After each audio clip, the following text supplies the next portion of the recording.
5:14 in the morning. The USS Carl Vinson was no longer a symbol of American power, but a target of physics and kinetic energy. 2,000 miles away, a decision made in a windowless room in Beijing had just materialized as a solid fuel rocket motor, burning through the upper atmosphere at 10 times the speed of sound. The question was no longer whether the carrier could be hit, but whether the thousands of men and women inside could survive. The math of a 1,000-pound warhead meeting $10 billion of steel. The East China Sea was a flat, slate-gray mirror reflecting a sky that had not yet decided to be morning.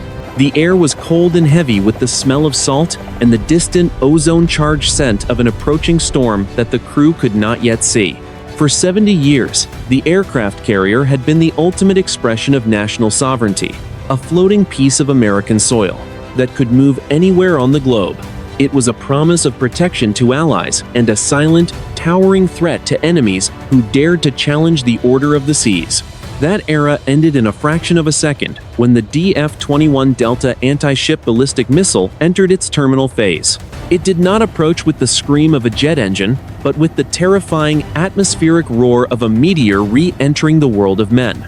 It descended at an angle of nearly 80 degrees, a white-hot needle of ceramic and high-tensile steel cutting through the thin air at 12,000 kilometers per hour. At 12,000 kilometers per hour. On the bridge of the USS Carl Vinson, the alarms did not sound like warnings. They sounded like a eulogy for a system that had been overwhelmed by the sheer volume of data and the speed of the incoming threat. The Aegis combat system, the finest shield ever devised by human hands, had tracked the incoming fire. But the geometry of the attack was a nightmare of saturation and speed that left no room for error or second chances. The interceptors had been launched, streaks of white light climbing into the blackness of the upper atmosphere. But the military missile moved with a predatory intelligence, its maneuvering warhead shifting its flight path in the final seconds. When the warhead impacted the flight deck, the laws of physics took over with a violence that no training exercise could ever simulate. The steel of the flight deck, 4 inches of hardened armor, did not shatter. It behaved like a liquid under the pressure of the kinetic energy, peeling back in a jagged, red-hot flower that swallowed the missile whole. The explosion that followed was not a single sound, but a series of tectonic shifts that moved through the hull of the ship, throwing men against bulkheads and snapping the thick steel cables of the arresting gear like dry twine. A fireball of vaporized jet fuel and high explosives erupted from the wound in the deck, reaching hundreds of feet into the air and bleaching the morning sky, a sickly, artificial white.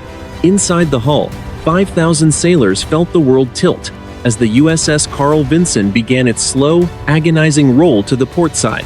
The ship did not merely shake, it groaned, a deep and metallic sound of 5,000 tons of seawater rushing into the compartments where the missile had breached the waterline. The compartments where the missile had breached the waterline. The internal lighting flickered once and then died, replaced by the eerie, pulsing red of the emergency circuits that cast long, distorted shadows across the faces of the damage control teams. The smell of the sea was instantly replaced by the acrid, chemical bite of burning electronics and the thick, suffocating stench of hydraulic fluid and heavy fuel oil. This was the fracture point of history, a moment where the balance of global power shifted not through a treaty or a speech, but through the brutal application of force against the centerpiece of the American fleet. The carrier, once thought to be an unsinkable fortress, was now a wounded animal, its engines slowing as the engineers fought a losing battle against the rising tide in the lower decks. On the horizon, the escorting destroyers of Carrier Strike Group 1 were already turning, their radars searching the empty sky for the second wave that everyone knew was coming. The silence that followed the initial blast was perhaps the most terrifying part of the morning.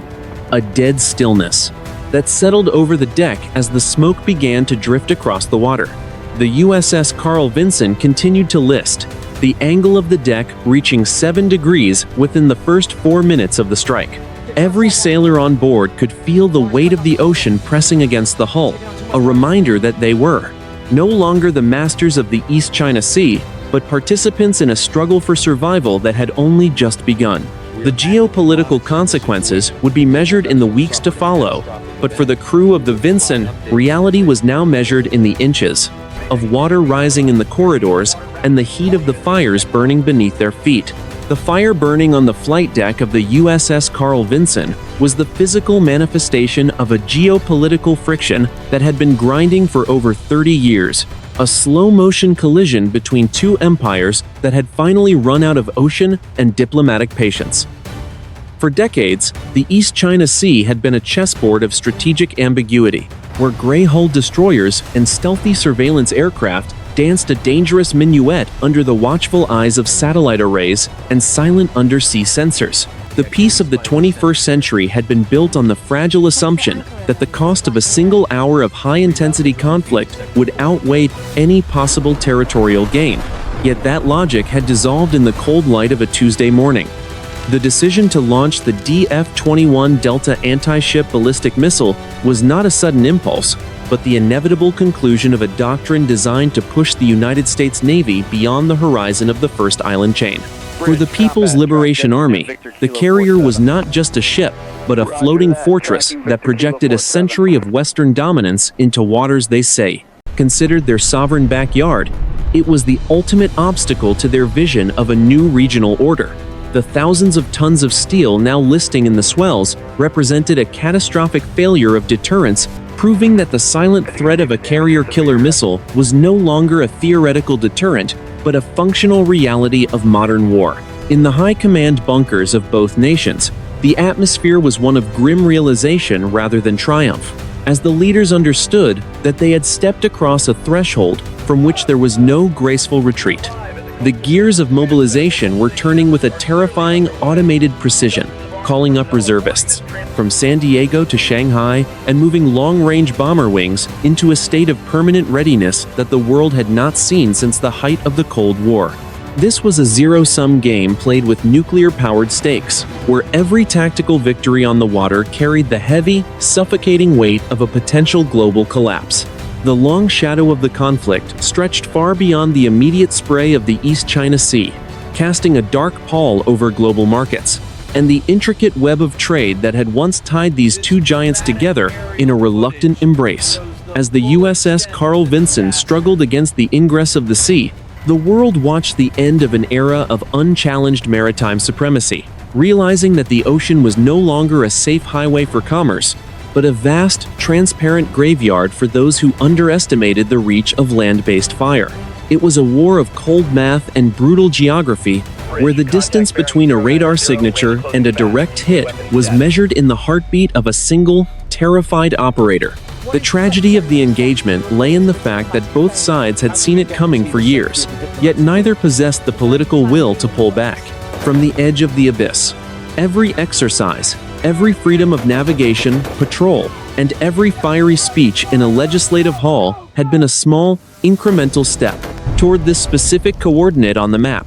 Now, the rhetoric was replaced by the sound of metal tearing and the smell of burning fuel, a sensory reminder that when the titans of the Earth collide, it is the sailors and the soldiers who are crushed in the middle.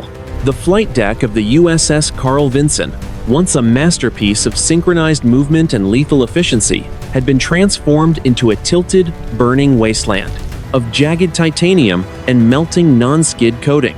The 7-degree list to the port side turned every movement into a grueling struggle against gravity as seawater and JP-5 fuel mixed into a slick, iridescent slurry that sent men and equipment sliding toward the edge of the abyss.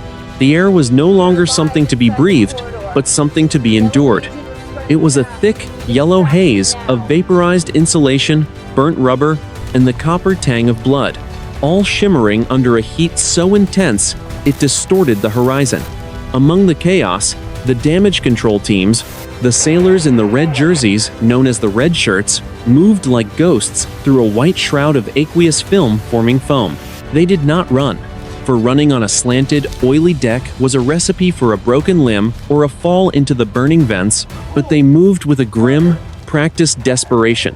They hauled heavy, black 5-inch hoses up the incline of the deck, their boots struggling for purchase on the scorched steel.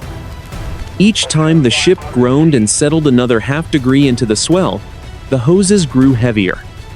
And the fire, fed by the ruptured fuel lines of the aircraft caught in the blast, roared with a renewed, predatory hunger. The F-35 Charlie fighters, the most advanced strike aircraft in the world, were now nothing more than expensive, multi-million-dollar scrap metal scattered across the flight deck. One aircraft had been snapped in half by the kinetic shockwave, its carbon fiber fuselage splintered like dry bone, while another hung precariously over the edge of the deck. Its nose landing gear collapsed, and its cockpit canopy shattered. There was no longer any thought of launching a counterstrike. The catapults were dead, their steam lines severed by the warhead's passage, and the deck itself was a landscape of craters and buckled plates that could never again support the weight of a landing jet. The mission kill was complete, and the crew was now fighting for the one thing that remained: the life of the ship. Beneath the roar of the fires and the hiss of the foam, there was a deeper, more unsettling sound, the sound of the ocean claiming its territory. Every time a wave slammed against the hull, the vibration traveled through the steel and into the steel feet of the sailors. A rhythmic reminder that the East China Sea was waiting just beyond the thin layer of armor. In the eyes of the young men and women on the hoses, there was a look of hollow-eyed realization that had replaced the confidence of the pre-dawn briefing. They had been told the carrier was a fortress, a floating island that could withstand anything the 21st century could throw at it. But the reality was now dripping from the overheads and rising in the well decks. The heat blast from the initial impact had been so great that it had bleached the paint off the island structure, leaving the steel a ghostly, chalky white. High above the deck, the bridge windows were cracked, the glass spiderwebbed by the overpressure, reflecting the orange glow of the inferno below. Every few seconds, a stored ammunition canister or a flare bucket would cook off in the heat, sending a shower of sparks and white-hot fragments into the air, forcing the damage control teams to drop to the deck and cover their heads. It was a war of inches and minutes, where the success of a single hose team determined whether a fire reached a magazine or was contained within a single compartment. By 6 in the morning, the list had stabilized at 8 degrees, a precarious balance that allowed the engineers in the deep gut of the ship to begin the process of counter-flooding. To save the ship from flipping, they had to intentionally let the ocean into the compartments on the starboard side, a move that required a cold, mathematical courage. They were trading buoyancy for stability, a gamble made in the dark, where the only light came from flickering handheld torches and the red glow of emergency status boards. Above them, on the hellish landscape of the flight deck, the red shirts continued their work, their faces blackened by soot and their lungs burning, standing as the only line of defense between the USS Carl Vinson and the cold, indifferent bottom of the sea. 6:21 in the morning. The escort ships of Carrier Strike Group 1, once the protective perimeter of the wounded flagship, were now transitioning from a state of stunned disbelief to the cold, automated rhythm of a full-scale naval engagement.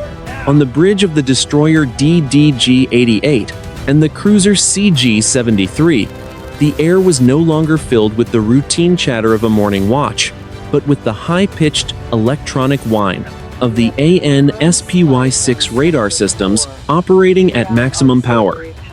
For decades, these ships had been the silent guardians of the fleet, their capabilities largely theoretical, but now they were the only things standing between the crippled USS Carl Vinson and a second final wave of fire that was surely screaming through the upper atmosphere. The Combat Information Center of every ship in the strike group was a tomb of blue light and recycled air, where the only sound was the clicking of keyboards and the low, steady breathing of operators staring at screens that had become digital graveyards. The radar screens were no longer empty, they were crowded with hundreds of ghosts, false returns, jamming signals, and the terrifying, real-time tracks of incoming threats that moved too fast for the human eye to follow. The sailors in these rooms were no longer individuals with families and futures. They were components in a vast, distributed computer system designed to solve the lethal geometry of a saturated sky before the clock ran out. Outside, the ocean was a churning landscape of white foam and dark water. As the destroyers surged to 30 knots, their bows cutting through the swells with a violent, rhythmic slamming that vibrated through every deck and bulkhead. The smell of ozone and burnt electronics hung heavy in the air, a byproduct of the massive amounts of electricity being pumped into the sensor arrays to burn through the enemy's electronic countermeasures. Every sailor on deck could feel the tension in the hull, a physical sensation of a machine pushed to its absolute limit as the Mark 41 vertical launch systems were primed, and the armored hatches hummed with the readiness of the interceptors waiting within. The defense of a carrier strike group in the 21st century was not a matter of bravery, but a matter of nanoseconds and processing power. When the next salvo was detected, it would not be a single missile, but a coordinated swarm of supersonic cruise missiles and ballistic warheads designed to overwhelm the Aegis system by sheer volume. The Standard Missile 6 interceptors would have to be launched in a precise, choreographed sequence, each one a $30 million gamble against a target moving at 5 times the speed of sound. There was a terrible, cold beauty to the logic of it, a war of machines played out in the vacuum of space and the thin air of the stratosphere, while the men below waited to see if the math was on their side. Deep within the cruiser CG-73, the commanding officer watched the tactical plot with a hollow feeling in his chest, realizing that the old rules of engagement had been burned away with the flight deck of the Vinson. They were no longer operating in a world of deterrence and warnings. They were in a state of unrestricted maritime warfare against a peer adversary that possessed the same technological reach and the same cold-blooded resolve. The geopolitical weight of the situation was a physical pressure, a realization that the decisions made in this windowless room over the next 12 minutes would dictate the course of the next 12 decades of human history. As the strike group turned into the wind, the destroyers began to lay down a curtain of electronic noise and physical decoys, clouds of chaff and flares blooming in the air like strange, metallic flowers. The goal was to make the sea look like a hall of mirrors, to hide the heat signature of the wounded carrier behind a wall of digital deception and physical clutter. But everyone in the Combat Information Center knew that a ship the size of the USS Carl Vinson could not be hidden for long. It was a beacon of fire and steel in an ocean that had suddenly become very small and very transparent to the eyes of the enemy satellites. The silence on the radio nets was perhaps the most unsettling part of the transition, a disciplined, tactical quiet that replaced the frantic calls for help. From the first few minutes of the strike group was now a single, integrated organism, its nervous system made of fiber optics and satellite links, its muscles made of solid fuel rockets and high-explosive warheads. They were a sleeping giant that had been brutally awakened, and as the sun began to peak over the horizon, casting a long, bloody light across the East China Sea, the giant prepared to strike back with everything it had left in its arsenal. 6:35 in the morning. A windowless command center buried deep beneath the granite of the mountains outside Beijing. The air here was sterile and filtered, smelling of nothing but the static hum of supercomputers and the sharp, metallic scent of high-voltage electronics that powered the eyes of the 2nd Artillery Corps. In this subterranean quiet, the violence occurring 3,000 kilometers to the east was reduced to a series of glowing, blue vectors on a glass table, a cold, digital ghost of a ship that had once been the cornerstone of an empire. The men in this room did not see the fire on the flight deck or hear the screams of the sailors on the USS Carl Vinson. They saw only the successful intersection of two mathematical functions and the fulfillment of a doctrine 40 years in the making. This was the assassin's mace, the strategic counterweight designed to bypass the traditional strength of the American fleet by attacking the very concept of power projection through the lens of cost efficiency. To the architects of this strike, the carrier was not a vessel of war, but an expensive, outdated relic of a maritime century that was now being forcefully closed by the sheer physics of land-based missile technology. The DF-21 Delta was more than a weapon. It was a psychological lever intended to pry the American presence away from the Asian mainland, proving that the distance of the Pacific was no longer a shield, but a vulnerability. The silent architect of the strike, a man whose name would never appear in Western newspapers, watched the data streams with a face that betrayed no emotion, though he understood that he had just lit a fuse that might burn through the foundations of global civilization. He had calculated the risk of escalation against the necessity of national prestige, weighing the lives of 5,000 American sailors against the sovereignty of the waters his ancestors had sailed for millennia. It was a cold, brutal arithmetic that ignored the messy reality of human suffering in favor of the clean lines of strategic depth and the territorial integrity of the region. The decision to fire had been reached through months of simulation and the slow, grinding erosion of diplomatic norms, as each side tested the other's resolve until the tension became a physical weight that could no longer be supported. Beijing had watched the American carrier strike groups move through these waters with a growing sense of claustrophobia, viewing the presence of the USS Carl Vinson as a permanent insult to their regional ambitions. In their view, the strike was not an act of aggression, but a necessary correction of a historical imbalance, a forceful declaration that the era of Western naval hegemony had reached its terminal velocity. As the second salvo of missiles was prepared in the launch silos hidden across the Chinese mainland, the atmosphere in the command center remained heavy with the realization that there was no way to unfire a missile or unsink a ship. The machinery of war was now in a state of self-sustaining motion, driven by the logic of its own programming and the historical momentum of two superpowers that had forgotten how to speak any language other than force. The silence in the room was not the silence of peace, but the heavy, expectant stillness of a gambler who has pushed every chip into the center of the table and is now waiting for the cards to fall. The global fracture was no longer a theory discussed in academic journals. It was a physical reality being measured in the depth of the craters on the Vinson's deck. Target's location. Move at dawn. Understood. All teams are on standby. The architects of the new order sat in their climate-controlled silence, watching the blue icons flicker on the screens, knowing that the world they had known only an hour ago was gone forever, replaced by a dark and uncertain horizon of iron and fire. 6:45 in the morning. The USS Carl Vinson was no longer a vessel of war. It was a psychological weight pressing down on every soul on board, a floating tomb of shattered assumptions. The iron-tasting air in the lower passageways was thick with the smell of wet soot and the cold, metallic stench of the sea that was now claiming the ship, room by agonizing room. For the sailors, trapped in the dark, the invincibility of the American carrier was a myth that had been burned away in a single heartbeat, replaced by the terrifying realization that $10 billion of technology was ultimately just a box of steel that could be broken by the cold math of a faster missile.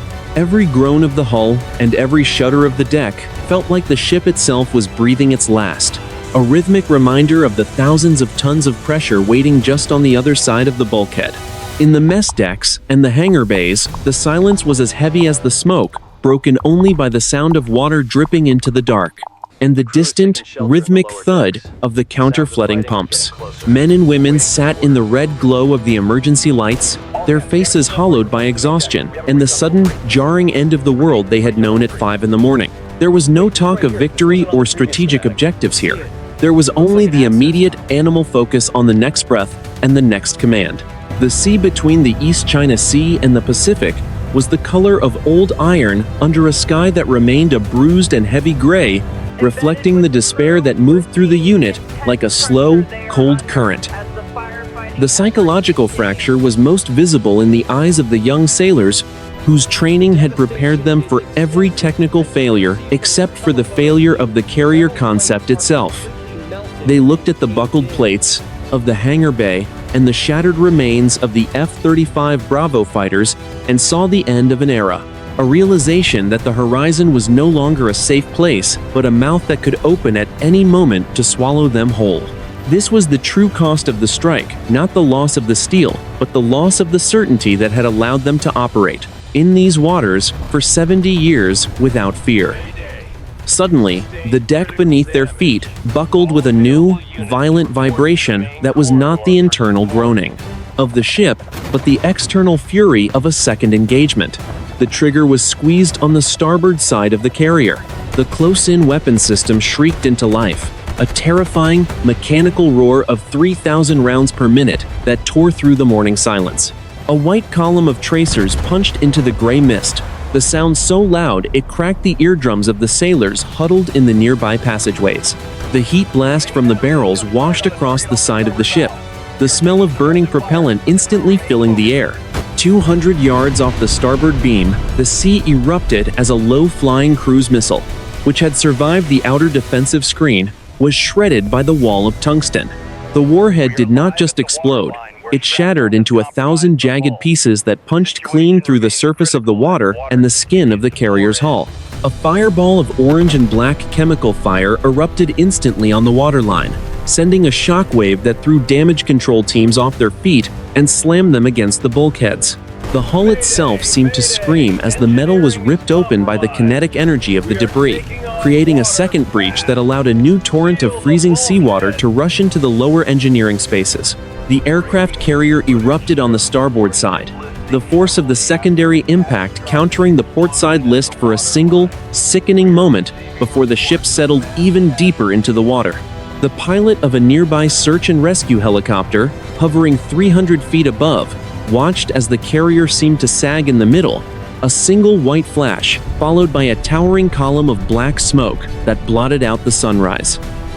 The debris from the destroyed missile scattered across 500 yards of open water, sizzling as it hit the cold sea, while the radio channels of the strike group erupted in overlapping, frantic voices that were soon drowned out by the scream of the ship's own emergency sirens. Black smoke rose from the new wound in the waterline, mixing with the white foam of the fire-suppressant chemicals. The burning pieces of the missile were still bobbing on the surface, when a dead silence fell over the deck once more. A heavy, airless stillness that lasted for exactly 10 seconds. Then, the shouting began again, but this time it was different.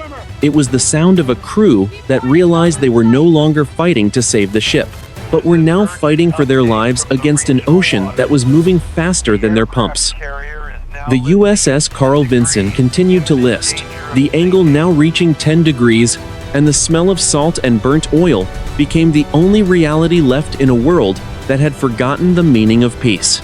The destroyer's destroyer DDG-88 and destroyer DDG-51 were no longer mere escorts. They had become the thin, shivering line between a wounded flagship and an iron grave at the bottom of the East China Sea. High above the listing deck of the USS Carl Vinson, the morning light was a bruised and sickly purple, a sky that seemed to be holding its breath as the air grew heavy with the sharp, ozone-charged scent of 1,000 rocket motors. The ocean beneath them was a dark and churning gray, a vast and indifferent witness to the fact that two superpowers had finally moved beyond the realm of threats and into the realm of total, unrestricted kinetic destruction. This was the moment of the second salvo, the cold-blooded attempt by the 2nd Artillery Corps to finish what the first missile had started, and to ensure that the carrier would never again project American power across the Pacific. The trigger was squeezed on the decks of the American destroyers. The Standard Missile 6 interceptors shrieked off the rails in a frantic, staggered sequence, each one a white column of fire that punched backward through the thick sea mist and blotted out the horizon with a dense, choking smoke. The heat blast from the launches washed across the faces of the sailors on the upper decks, a searing wave of chemical energy that smelled of burning rubber and high-grade propellant. Within seconds, the sky was a lattice of white exhaust trails, a chaotic and desperate map of the electronic struggle being waged in the thin air of the upper atmosphere, where machines were deciding the fate of men at 10 times the speed of sound. The incoming Chinese saturation attack, a swarm of 36 supersonic cruise missiles and 4 ballistic warheads, slammed into the outer defensive screen, with a violence that defied human description. The warheads did not just explode, they detonated in the air with a series of atmospheric cracks that shattered the bridge windows of the nearest ships and sent a pressure wave rolling across the water that compressed the chests of every sailor standing on an open deck. One DF-21 Delta warhead, clipped by an interceptor but still carrying its terminal velocity, punched into the sea exactly 400 yards from the carrier's bow. The resulting water column rose 300 feet into the air, a white and jagged tower of spray that fell back onto the Vinson's flight deck, like a localized monsoon, washing away the foam and the soot in a cold, salt-laden deluge. The defending ships did not stand still to absorb the punishment. They wrenched their rudders hard over the hulls of the 9,000-ton destroyers, heeling over at 20-degree angles as they fought, to present the smallest possible radar cross-section to the incoming fire. In the Combat Information Center, operators were thrown against their consoles, their headsets ripped away by the violence of the maneuvers, yet they clawed their way back to their screens to continue the fight. The fire control computers were screaming under the load of 1,000 targets, the blue light of the displays reflecting off faces that were slick with sweat, and the pale, hollow look of men who knew that the next second could be their last. Black smoke and the glowing red of burning magnesium rose from the wreckage of the intercepted missiles as they settled into the sea.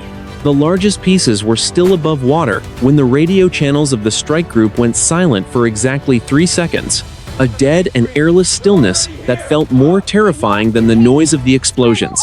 Then, the channels erupted in a cacophony of overlapping voices, reports of damage, and requests for fire support filling the airwaves as the reality of the exchange set in.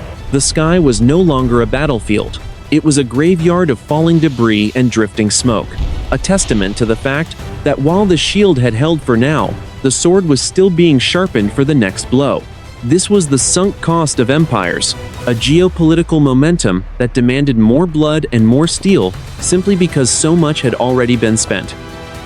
The architects in Washington and Beijing had created a machine of war that they could no longer stop, a sequence of escalation where the only answer to a strike was a counter-strike of even greater magnitude.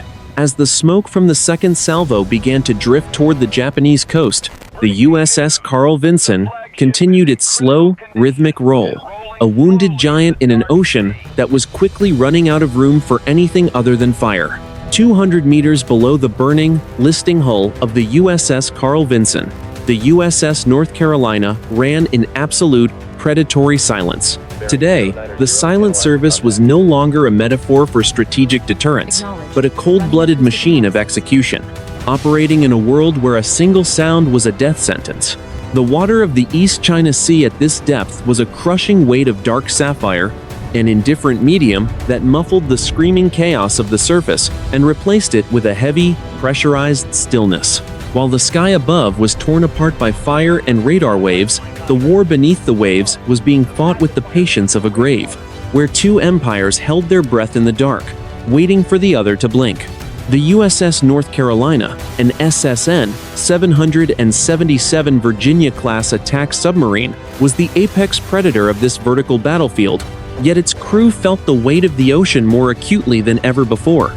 The atmosphere inside the hull was a thick cocktail of recycled oxygen, the faint scent of amine, and the cold, metallic smell of high-pressure hydraulics.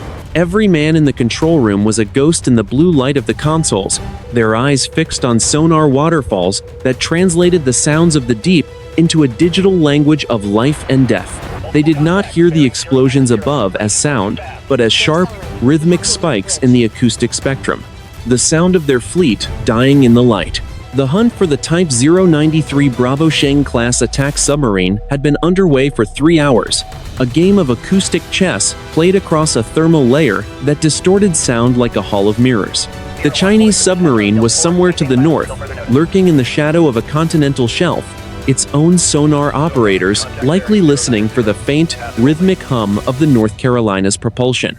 This was the true nature of superpower conflict, not the grand gestures of carriers and bombers, but two men in two different tubes of steel, each trying to hear the heartbeat of the other before the ocean claimed them both. The geopolitical stakes of this undersea engagement were absolute. If the American submarines could not sweep the waters of the East China Sea, the wounded carrier would never make it to the safety of a deep-water port. The People's Liberation Army Navy understood this geography perfectly, placing their silent sentinels along the very trenches the USS Carl Vinson would have to cross. It was a battle of national survival, fought in a space where no one would ever see the victory. and where the losers would simply vanish into a pressurized darkness that left no wreckage for the cameras. The trigger was squeezed in the cramped darkness of the torpedo room. The Mark 48 Advanced Capability torpedo was ejected from Tube 3 with a muffled, mechanical grunt that vibrated through the deck plates of the North Carolina. The weapon did not scream, it swam, its own sonar seeker waking up as it accelerated to a speed of 55 knots, its wire guide trailing behind like a silver umbilical cord. The sound of its pump jet was a high-pitched whine that cut through the silence of the trench, a digital death warrant heading toward a target 4,000 yards away. The warhead, carrying 600 pounds of high explosives, punched straight into the underside of the Type 093 Bravo, detonating directly beneath the reactor compartment. The pressure wave did not just break the hull, it collapsed it instantly, the steel of the Chinese submarine crumpling like a discarded soda can under the weight of 20 atmospheres. The secondary explosion of the high-pressure air flasks sent a massive, white-hot bubble of gas and debris rushing toward the surface, a violent eruption that lasted only 3 seconds before the ocean reclaimed the site. There was no fire, only the sound of metal being crushed into a compact iron grave that began its long, slow descent to the bottom of the trench. The defending side, the crew of the Shang-class, had exactly 4 seconds to react. A period filled with the sound of emergency sirens and the frantic, useless blowing of ballast tanks, before the light in their world went out forever. Their submarine did not sink so much as it ceased to exist as a functional vessel, turning into a shattered collection of heavy metal and lost dreams. Debris, consisting of titanium fragments and personal effects, began to settle onto the silt of the seafloor, joining the artifacts of 1,000 years of maritime history in a place where the sun never reached. The USS North Carolina did not celebrate. The crew simply returned to their stations, the sonar operators resetting their screens, and the helmsman adjusting the trim to compensate for the loss of weight. The silence returned to the deep trench, heavier than before, a reminder that in this war, the winners were those who stayed hidden, and the losers were those who became part of the landscape. Above them, the USS Carl Vinson continued to struggle against the list, unaware that beneath its keel, a silent guardian had just paid for its passage in blood and steel. This was the dead silence between reloads, the heavy, airless stillness of a war that had no front lines, only a depth from which no one truly returned. 7:15 in the morning. The USS Carl Vinson was no longer a platform for projecting power. It had become a sprawling, 10-story laboratory of fluid dynamics and human desperation, where the only objective was to prevent the East China Sea from completing its conquest of the hull. The ship was now listing at a permanent, terrifying 12 degrees to the port side, an angle that turned the simple act of walking into a grueling mountain climb and rendered the hangar bay's heavy equipment into a series of lethal, sliding projectiles. The engineers in the deep gut of the ship, working by the flickering light of emergency lanterns, were fighting a war of inches against 15,000 tons of seawater that had surged through the jagged breaches in the steel. They were engaged in a cold-blooded calculation of buoyancy, intentionally flooding the starboard fuel tanks to counter the weight of the ocean, a maneuver that saved the ship from capsizing, but brought the flight deck even closer to the hungry, rising swells. The logistics of survival were as brutal and as complicated as the initial missile strike, requiring a level of coordination that the crew had practiced for 1,000 hours but had never hoped to execute in the dark. Above the waterline, the MH-60 Sierra helicopters began a frantic, rhythmic dance between the listing deck and the escorting destroyers, their rotors screaming against the salt-heavy air as they carried the first wave of the critically wounded away from the fire. This was a mass casualty evacuation in the middle of a combat zone, where every pilot had to land their aircraft on a slanted, oily surface that was moving with the unpredictable rhythm of the sea. The air around the island structure was a thick, suffocating soup of jet fuel and the copper smell of blood, as the triage teams worked in the red-lit passageways to stabilize those who had been caught in the initial white-hot flash of the warhead. This was the grim reality of naval warfare that the recruitment posters never showed: the long, agonizing hours of hauling heavy, black hoses through flooded compartments, and the sight of a $10 billion machine being saved by the simple, manual labor of exhausted men. The carrier's nuclear reactors, the beating heart of the vessel, were still online, but they were being pushed to their absolute limits to provide the massive amounts of electrical power needed to keep the primary pumps running. If the pumps failed for even 20 minutes, the weight of the water would become a mathematical certainty that no amount of bravery could overcome, pulling the Vinson down into the deep trench that had already claimed the Chinese submarine only an hour before. The geopolitical weight of the situation was a physical pressure that everyone on board could feel. A realization that the struggle to save the ship was also a struggle to save the very concept of American maritime dominance.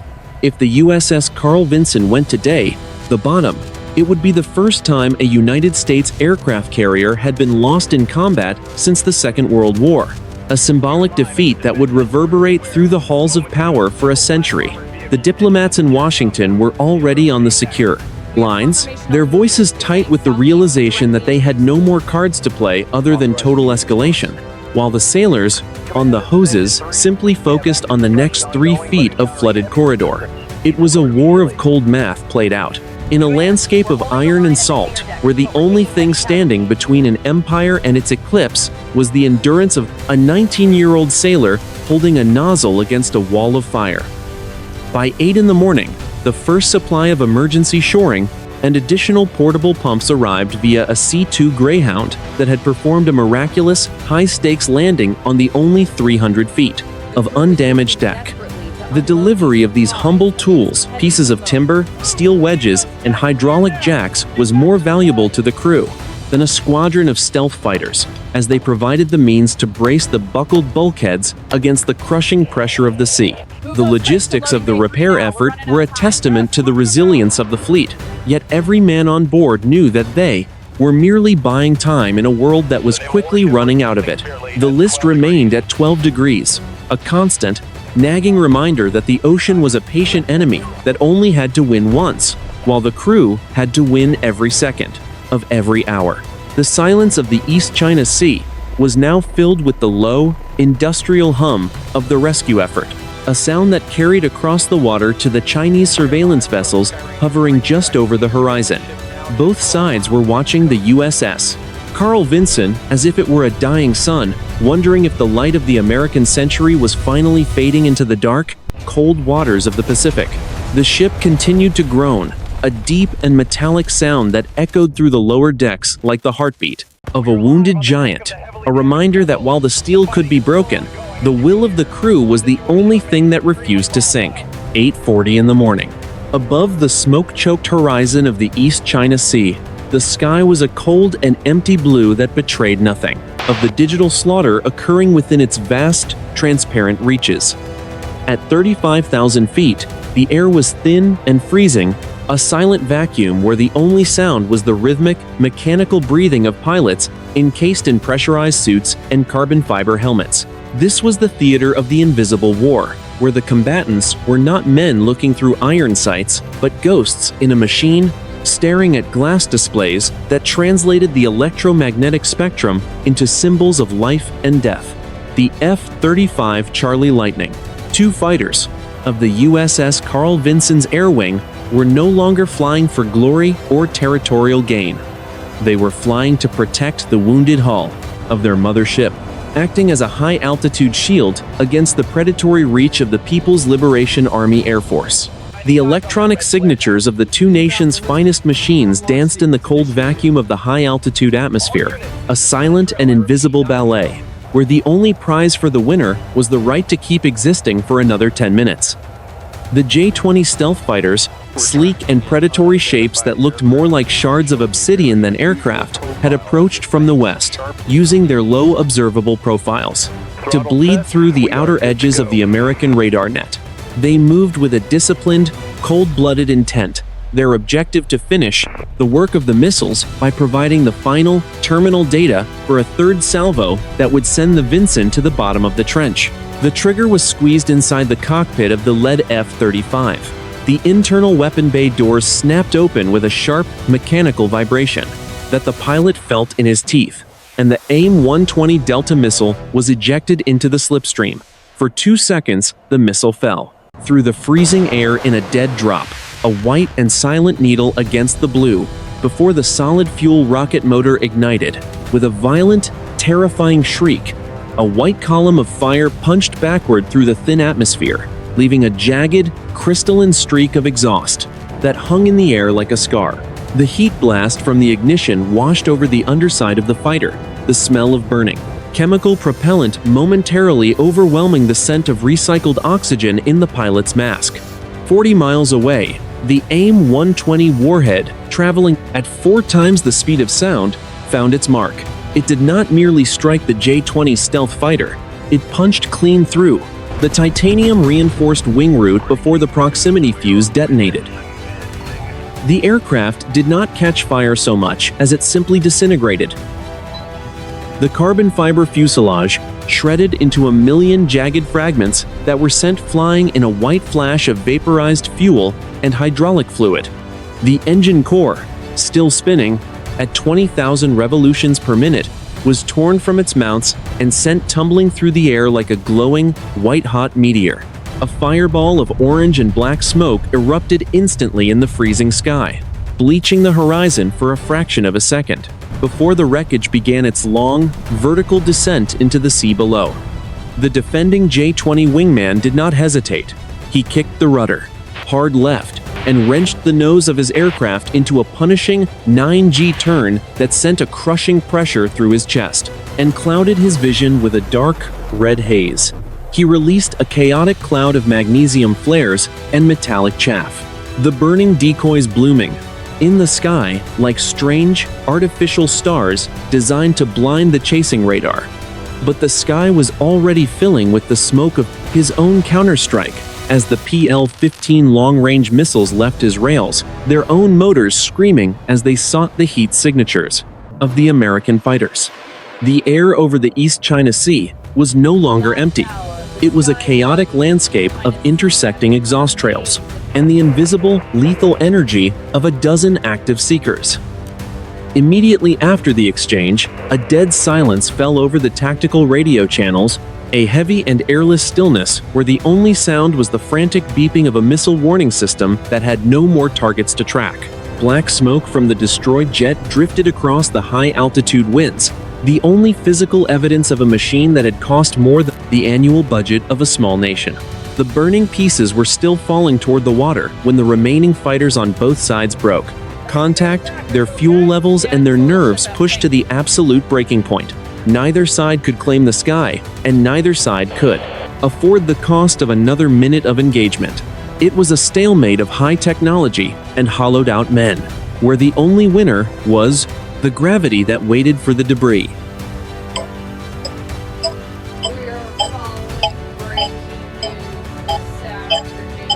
The geopolitical reality was now as clear as the blue sky. The era of unchallenged air superiority had vanished as surely as the J-20 in the fireball. Both superpowers had looked into the abyss and realized that the cost of a single day of war was a generation of investment, and the result was a sky that was too dangerous for either to truly possess. Below them, the USS Carl Vinson continued its list, a jagged, smoking landmark in a sea that was quickly becoming a museum of the 21st century's most expensive failures. As the black smoke from the USS Carl Vinson drifted toward the coast of Japan, the digital architecture of the global economy began to vibrate, with the same tectonic instability as the carrier's buckled deck. Within 12 hours of the missile strike, the invisible lines of credit and trust that had woven the two superpowers into a reluctant, multi-trillion-dollar embrace were severed with a finality that no diplomat could repair. Across the world, the glowing numbers on trading floors turned a deep and bloody red as $7 trillion in market value vanished into the vacuum of a conflict that no one had believed could actually happen. It was a war of cold math and hot steel, and the first casualty was the illusion that the world was too interconnected to ever break itself apart again. From the naval housing in San Diego to the industrial hubs of Shenzhen, the machinery of total mobilization began to grind into motion, a heavy and rhythmic sound of a civilization preparing for a long and bitter winter. In the United States, the order to activate the Ready Reserve Force was transmitted through secure channels, turning thousands of civilians back into sailors and soldiers in the span of a single afternoon. Men and women who had thought their days of service were behind them now stood in drafty armories and on cold piers, their breath visible in the air as they waited for orders that would send them toward a horizon they no longer understood. The air in these staging areas smelled of mothballs, gun oil, and the sharp, metallic scent of industrial grease, a sensory reminder that the peace of the last 70 years had been a fragile and borrowed thing. In the Pacific, the first island chain was becoming an iron curtain of the 21st century, a jagged line of sensors, missile batteries, and picket ships that hummed with the lethal energy of a world on the brink of a total collapse. The supply chains that provided 85% of the world's advanced electronics were now passing through a combat zone, as container ships were diverted to distant ports or held in place by the threat of undersea fire. The silence of the abandoned shipping lanes was perhaps the most unsettling part of the fracture. A dead and airless stillness where the only movement was the rhythmic swell of the ocean and the silent passage of military satellites looking for something to kill. The geopolitical consequence of the strike on the USS Carl Vinson was not a victory for either side, but a mutual descent into a dark and uncertain landscape where the old rules no longer applied. Both nations found themselves trapped in the sunk cost fallacy of empires, where the loss of so much blood and steel demanded an even greater sacrifice to justify the original cost. The rhetoric from Washington and Beijing grew hollow and shrill, each side retreating into a defensive nationalism that viewed the other not as a competitor, but as an existential threat that had to be neutralized at any price. It was a war of pride and momentum, a tragedy played out in a theater of fire and salt where the only exit was through a total and catastrophic exhaustion. By the evening of the second day, the mobilization was complete, and the two giants stood face to face across a Pacific that had suddenly become very small and very dangerous. The world watched in, a state of paralyzed dread, realizing that the era of global commerce had been replaced by an era of global fortification, and that the lights of the great coastal cities might never burn as brightly as they had before the first missile left its rail. The USS Carl Vinson, still listing in the swells 400 miles to the east, had become a monument to this new reality, a jagged, smoking landmark at the end of the world that everyone had taken for granted.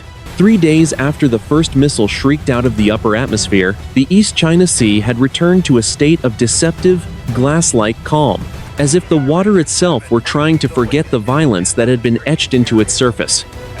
The USS Carl Vinson was no longer moving under its own power.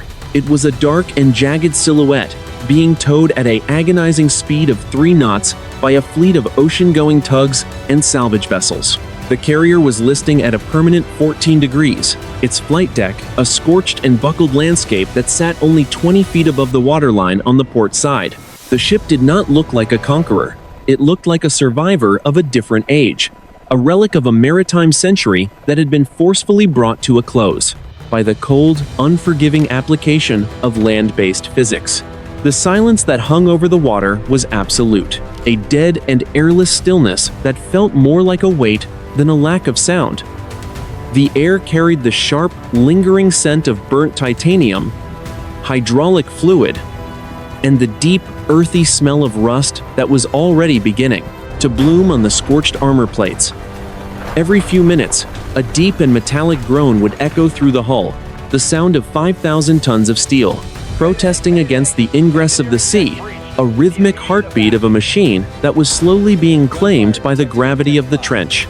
This was the iron grave of the 21st century, not a place where ships went to die, but a state of being where the very concept of naval supremacy was buried under the weight of its own vulnerability. Beneath the keel of the listing carrier, 200 meters down in the pressurized dark, the remains, of the foreign attack submarine lay scattered across the silt of the continental shelf. It was joined by the fragments of military aircraft fighters, the shattered husks of jet fighter aircraft, and the millions of pieces of high-tensile steel that had once been the pride of two global empires. This was the true cost of the stalemate, a graveyard of high technology where the victory of one side was indistinguishable from the defeat of the other. No territory had been gained, no ideology had triumphed, and no peace had been secured. There was only a permanent fracture in the world order, and a deep, stinging realization that the ocean was no longer a highway for commerce, but a transparent and lethal theater for a war that no one could afford to finish. The geopolitical reality of the coming decades would be dictated by this silence, a period of cold fortification where both the foreign military retreated behind walls of missiles and sensors, peering at one another across a Pacific that had suddenly become an impassable void. The era of the carrier strike group as an instrument of diplomacy was over, replaced by a dark and uncertain era of strategic depth, and the constant, vibrating threat of a second salvo. The diplomats in defense headquarters would continue to speak of national interests and regional stability, but their words would carry the hollow echo of the buckled hangar bay, a reminder that when the titans of the Earth collide, the only thing that remains is the wreckage. In the late afternoon light, the sun cast a long and bloody shadow across the deck of the aircraft carrier, illuminating the faces of the sailors, who still stood watch over the pumps. They were no longer the confident masters of the sea who had sailed out of a military port. They were men and women who had seen the end of the world and had been tasked with towing the remains home. They looked out at the horizon, not for the next enemy, but for the next breath of wind, realizing that they were the last generation to know the ocean as a place of freedom. The ship continued its slow, rhythmic roll, a jagged landmark in a world that had forgotten the meaning of the word peace. This was not the end of the war, but it was the end of the illusion of invincibility. It was the dead silence between reloads, a heavy and airless stillness that would persist until the next generation found a new way to break the heart of the world. The iron grave was full, but the sea was still hungry, and the sky remained a cold and empty blue, waiting for the next spark to ignite the horizon. The USS Carl Vinson drifted toward the east, a smoking monument to a stalemate that would define the rest of human history.